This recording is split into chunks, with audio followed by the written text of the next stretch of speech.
السلام علیکم ورحمۃ اللہ وبرکاتہ نحمدہ ونصلی علی رسولہ الکریم اما بعد فاعوذ باللہ من الشیطان الرجیم وسابقوا الی مغفرۃ من ربکم وجنۃ عرضها السماوات والارض اعدت للمتقین۔ مختصر حمد و ثناء اور صلاۃ و سلام کے بعد سامعین گرامی قدر، رمضان المبارک کا مہینہ یقیناً اہل ایمان کے لیے موسم بہار کی حیثیت رکھتا ہے۔ یہ نیکیوں کا ایک عظیم سیزن ہے، ایک ایسا عظیم الشان مہینہ ہے جس میں اہل ایمان کثرت کے ساتھ زیادہ سے زیادہ بڑھ چڑھ کر اعمال صالحہ کی طرف توجہ دیتے ہیں۔ یہ وہ عظیم مہینہ ہے جس کے بارے میں جناب رسول اللہ صلی اللہ علیہ وسلم نے فرمایا تھا، اذا دخل شہر رمضان فتحت ابواب السماء وغلقت ابواب النار وسلسلت الشیاطین او کما قال صلی اللہ علیہ وسلم۔ رمضان وہ عظیم مہینہ ہے جس کے شروع ہوتے ہی اللہ سبحانہ و تعالیٰ کی طرف سے جنت کے دروازے کھول دیے جاتے ہیں، جہنم کے دروازے بند کر دیے جاتے ہیں، حتیٰ کہ شیاطین کو اور سرکش قسم کے جنات کو بھی جکڑ دیا جاتا ہے، تاکہ اہل ایمان یکسوئی کے ساتھ، توجہ کے ساتھ، خشوع اور خضوع کے ساتھ جو ہے وہ مکمل طور پر اللہ کی طرف متوجہ ہوں اور ایک ایک لمحہ غنیمت جان کر، اہم جان کر اس کی عبادت میں توجہ دیں اور کمر بستہ ہو جائیں۔ یہ وہ مبارک مہینہ ہے کہ اس میں فرشتے بھی باقاعدہ آواز لگاتے ہیں، یا باغی الخیر اقبل و یا باغی الشر اقصر، اے خیر کے طلبگار، اے نیکی کے متلاشی، اے نیکی کو ڈھونڈنے والے، نیکی کا موسم آ گیا ہے، آگے بڑھ اور نیکی کر۔ و یا باغی الشر اقصر، اے گناہ کے طلبگار، اے گناہ میں پڑ جانے والے، اپنی زندگی کو گناہوں میں آلودہ رکھنے والے، اب تو باز آ جا، اب تو باز آ جا، اب تو رک جا۔ تو یہ مہینہ جو ہے فاستبقوا الخیرات، کہ خیر کے کام میں ایک دوسرے سے سبقت لے جانے کا مہینہ ہے۔ اچھا، یہ نیکی میں سبقت، نیکی کا جذبہ اور گناہ سے دوری، یہ کیسے پیدا ہو سکتی ہے؟ یقینی بات ہے کہ نیکی کا جذبہ، نیکی کی لگن اور تڑپ اور گناہ سے دوری اور نفرت تبھی ممکن ہے جب انسان کے دل میں یا مومن کے دل میں آخرت کا تصور ہو، آخرت میں جواب دہی کا تصور ہو، اللہ کے سامنے پیش ہونے کا تصور ہو، تب ہی ممکن ہے کہ انسان نیکی کا جذبہ اپنے اندر پیدا کرے، تب ہی وہ نیکی کرے گا اور تبھی گناہ سے دور رہے گا جب آخرت پر کامل یقین ہوگا، جواب دہی کا تصور ہوگا۔ اسے کہتے ہیں ایمان بالآخرہ، اور اللہ تعالیٰ نے یہ صفت بیان کی ہے متقین کی، والذین یؤمنون بما انزل الیک وما انزل من قبلک وبالآخرۃ ہم یوقنون، وبالآخرۃ ہم یوقنون۔ یہ ہے آخرت کا تصور، یہ وہ ایک معاملہ ہے جو انسان میں نیکی کا جذبہ پیدا کرتا ہے، گناہ سے دوری اختیار کرنے پر انسان کو مجبور کرتا ہے کہ اس کو پتہ ہے کہ میں نے کل قیامت کے دن اللہ کے سامنے پیش ہونا ہے۔ تو یہ فاستبقوا الخیرات، کہ خیر کے کام میں ایک دوسرے سے آگے بڑھنا اور سبقت لے جانا۔ صحابہ کرام رضی اللہ تعالی عنہم اجمعین کی مثالیں ہمارے سامنے ہیں۔ حدیث میں آتا ہے، جاء الفقراء الی النبی صلی اللہ علیہ وسلم، بعض غریب، نادار اور مالی لحاظ سے مفلس قسم کے جو صحابہ کرام تھے نا رضی اللہ تعالیٰ عنہم اجمعین، وہ آقا علیہ الصلاۃ والسلام کی خدمت میں حاضر ہوئے اور آ کر عرض کرنے لگے، یا رسول اللہ صلی اللہ علیہ وسلم، ذهب اہل الدثور بالاجور والنعیم المقیم۔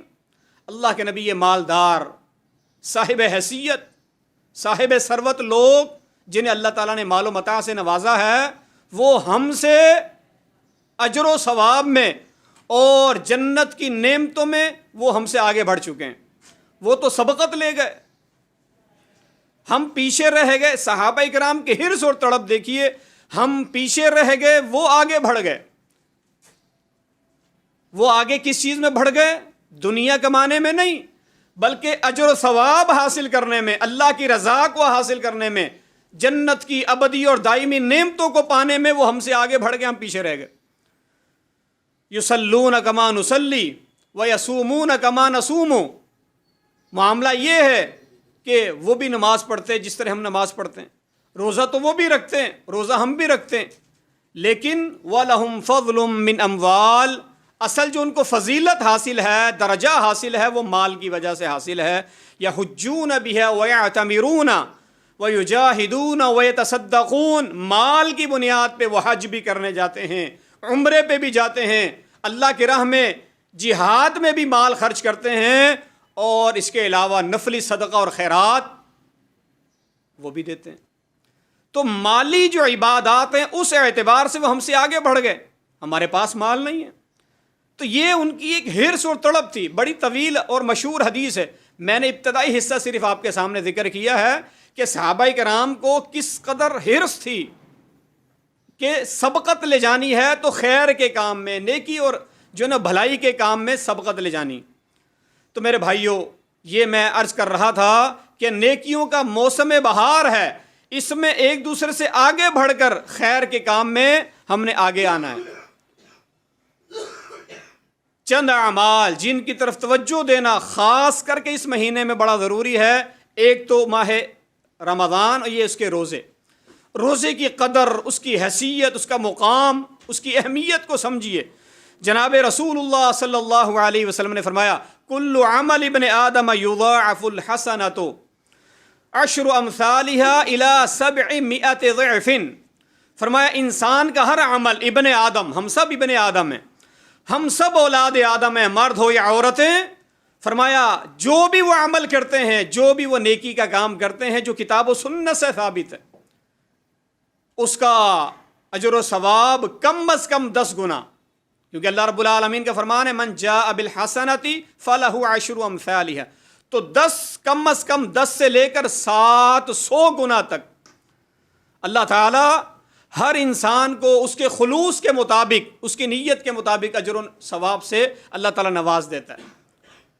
قال اللہ عز وجل الا الصوم فانه لی وانا اجزی بی.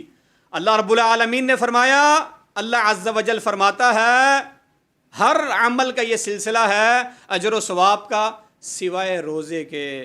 روزے کا اجر یہ لمیٹڈ نہیں ہے کہ 10 سے لے کے 700 تک نہیں. روزہ وہ عمل ہے، اللہ فرماتا ہے یہ صرف میری رضا کے لیے ہے، اس کا اجر بھی میں عطا کروں گا. اس کا اجر اللہ نے اپنے ذمے لے لیا. اس کا اجر اس قدر جو ہے نا وہ زیادہ ہے کہ وہ اس کی کوئی حد بندی نہیں ہے. تو یہ ایک عمل ہے روزہ. کیوں اس کا اجر اللہ تعالیٰ کے ذمے کیوں ہے؟ روزہ اللہ کے لیے کیوں ہے؟ حالانکہ دیگر اعمال بھی انسان کہتا اللہ کے لیے. فرمایا یدعو طعامہ وشہوتہ من اجلی. وہ اپنے کھانے کو، پینے کو، حتیٰ کہ اپنی جائز نفسانی خواہشات کو میری رضا کے لیے چھوڑتا ہے، میری خاطر چھوڑتا ہے. تو اس لیے یہ عمل روزہ، اس کی قدر کرنی ہے، اس کا احترام کرنا ہے، اس کے تقاضوں کو پورا کرنا ہے. دوسرا عمل ہے قیام اللیل. میرے بھائیو، یہ تو ماہ رمضان کی ایک عظیم سوغات ہے. گویا یوں کہہ لیجئے رمضان المبارک کا یہ ایک عظیم تحفہ ہے.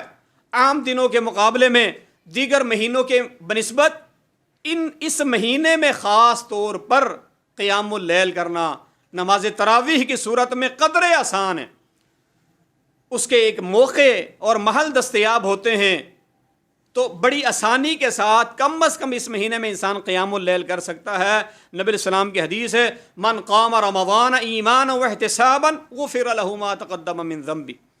تیسرا عمل تلاوت قرآن مجید. کیونکہ یہ مہینہ رمضان المبارک کا یہ نزول قرآن کا مہینہ ہے. رمضان اور قرآن دونوں لازم اور ملزوم ہیں. شہر رمضان الذی انزل فیہ القرآن. رمضان ہی وہ مہینہ ہے جس میں قرآن مجید کو نازل کیا گیا. تو رمضان اور قرآن دونوں لازم اور ملزوم ہیں. دونوں کا بڑا گہرا ربط اور تعلق ہے. اس لیے رمضان کے روزوں میں اور رمضان کی راتوں میں جتنا ہو سکے قرآن مجید کی تلاوت، کیونکہ نبی صلی اللہ علیہ وسلم کے بارے آتا ہے کانا یعرض علی النبی صلی اللہ علیہ وسلم القرآن فی کل عام مرۃ، سیدنا جبریل امین سال میں ایک دفعہ نبی پاک صلی اللہ علیہ وسلم سے قرآن مجید کا دور کیا کرتے تھے، وہ یہی رمضان کا مہینہ، پورے قرآن مجید کا دور۔ فعرض علیہ مرتین فی العام الذی قبض فیہ، جس سال نبی کائنات صلی اللہ علیہ وسلم دنیا سے رخصت ہوئے اس سال جبریل امین نے نبی صلی اللہ علیہ وسلم سے 2 مرتبہ قرآن مجید کا دور کیا ہے۔ تو یہ وہ عظیم الشان عمل ہے، اس میں بھی ہم نے آگے بڑھنا ہے۔ اسی طرح صدقہ اور خیرات ہے، اپنے مال کی زکوٰۃ ہے، اور اپنے انفاق فی سبیل اللہ کا معاملہ ہے، یہ بھی اس مہینے میں زیادہ سے زیادہ ہونا چاہیے۔ حدیث میں آتا ہے کان رسول اللہ صلی اللہ علیہ وسلم اجود الناس، کہ کائنات میں سب سے بڑھ کر، انسانیت میں سب سے زیادہ اللہ کے پیغمبر صلی اللہ علیہ وسلم جود و سخا والے تھے، سخاوت کی انتہا کر دینے والے تھے۔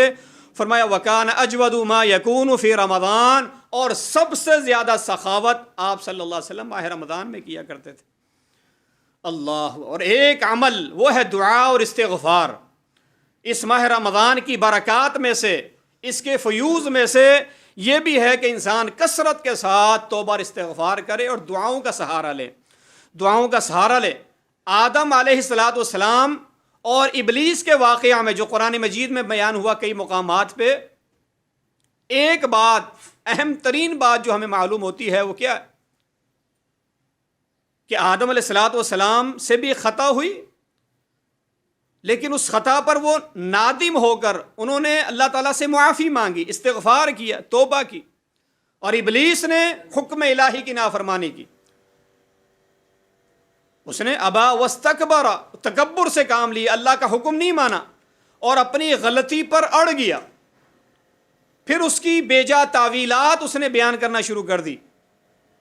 تو اپنی غلطی کو تسلیم کر لینا، مان لینا، اس پر معافی مانگنا، یہ آدمیت اور انسانیت ہے، اور اپنی غلطی پر اڑ جانا، اس کو تسلیم نہ کرنا، پھر بیجا تعویلات کا سہارا لینا اور اپنی غلطی کا دفاع کرنا، یہ شیطانیت ہے۔